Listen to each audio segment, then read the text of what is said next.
Bonjour, cette vidéo va vous montrer comment trouver l'équation d'un système de second ordre à partir d'un diagramme de Bode. On va se limiter ici à un coefficient d'amortissement inférieur à racine de 2 sur 2 et on va utiliser les formules qui sont données dans le cours. Donc ce diagramme de Bode, voyez-vous, on voit que c'est un diagramme de second ordre puisqu'on a ici un déphasage total de moins 180 degrés et ici une pente de moins 20 dB par décade. Alors, je vous rappelle qu'un diagramme de Bode, c'est l'expression du gain de la fonction de transfert en fonction ici de la pulsation, oméga. On peut le trouver aussi en fonction de la fréquence, mais ici on est en pulsation. Et la phase en degrés, toujours en fonction de oméga.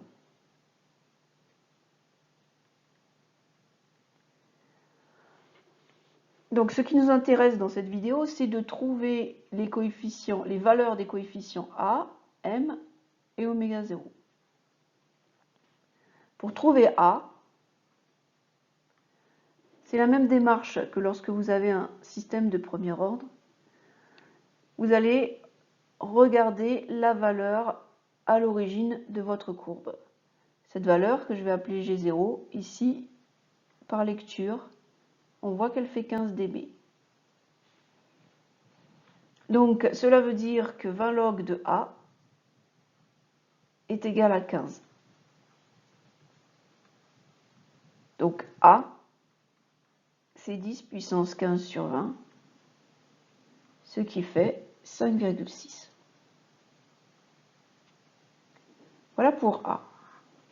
Maintenant, oméga 0. Vous voyez que sur ce graphe, j'ai tracé les asymptotes. Une asymptote à l'origine et à la valeur finale. Eh bien, le oméga 0 correspond à la pulsation à l'endroit où se coupent ces deux asymptotes. Donc ici, notre oméga 0, par lecture, ça sera directement 10 radians par seconde. Je vous rappelle que ici on est sur une échelle logarithmique, donc on aurait 1, 2, 3, 4, 5, 10, et ici on aurait la centaine. Pour le calcul de M maintenant, on va avoir deux solutions possibles. On va pouvoir utiliser la surtension qui, comme le dit votre cours, est égale à 1 sur 2m racine de 1 moins m carré. Et on va pouvoir utiliser aussi une autre équation qui, elle, utilise les pulsations.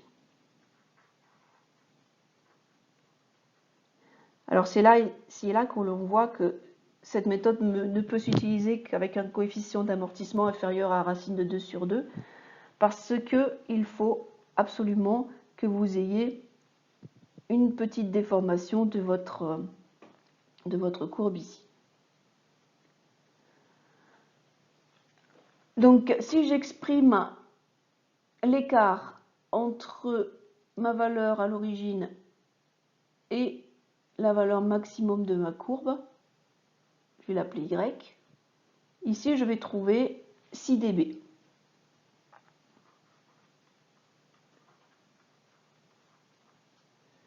Eh bien, Y, c'est la valeur en décibels de Q.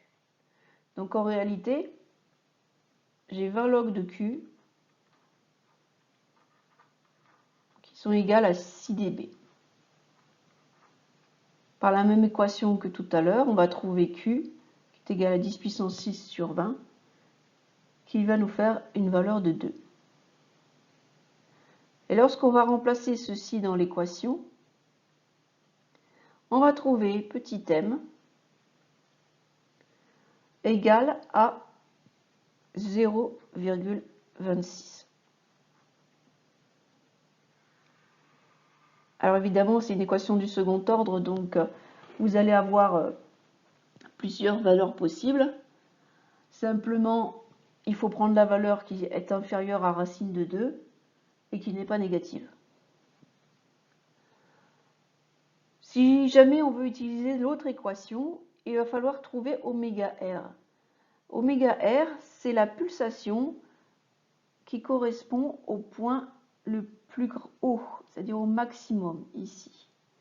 Et donc par lecture, on trouverait oméga R qui serait à peu près à 9 radians par seconde. Donc de la même façon, si on prend oméga R égale 9 radians par seconde et oméga 0 10 radians par seconde,